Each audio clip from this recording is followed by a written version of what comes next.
Salom do'stlar, sizlar bilan Telesay To'rayev 1434 kanali. Xo'p, bugungi videomizda biz qanday qilib Dream Point'larni juda ham tez ravishda yig'ishni o'rganamiz. Xo'p, men hozir 19 kun vaqt ichida 97 mingta Dream Point chiqqanman. Men u yotib olib 24 ga yetdi o'ynamayman. Shu kuniga 2 soat o'ynayman, lekin samarali o'ynayman.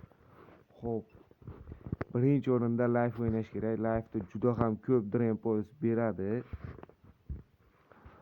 Live o'yinida ham ayrimlar kuchli bo'ladi, kuchim yetmaydi deydi, lekin o'sha kuchi yetadigan tiyerga chiqib olib, masalan 7 mi, 8 mi, men masalan 7 ni bemalol yuta olaman. Shunga 6 ga chiqqanimda bir time o'ynab chiqib ketaman birinchi timedan keyin 6 ta karetda shunaqa qilib chiqib ketganimdan keyin uzoq 15 daqiqa vaqt ketadi shunaqa chiqib ketishga. Blok bo'lmaydi. Agar birinchi time tugamasdan chiqib ketsa, blok qilib qo'yadi, DLC avtomatik.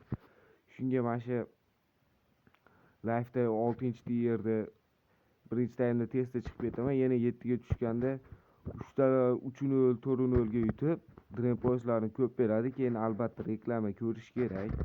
Reklama ko'rmasangiz sizning Dream Point'larni yig'ishingiz juda ham qiyin. Shu, siz birinchi taym tugagandan keyin chiqib ketib, yana o'zingiz bemalol yutadigan tiyerda o'ynasangiz,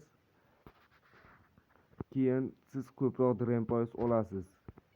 Kariyer matchi esa imkon qadar ko'proq gol urishga harakat qiling. Ya'ni 5 tagacha gol ursangiz maksimum beradi 140 ta. 140 ta beradi maksimalni. 120 ta, 160 ta bo'ladi reklama ko'rsangiz.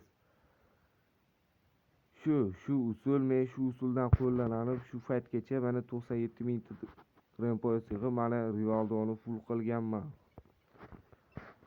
Mana Rivaldo full holatda ajoyib full bo'lgan.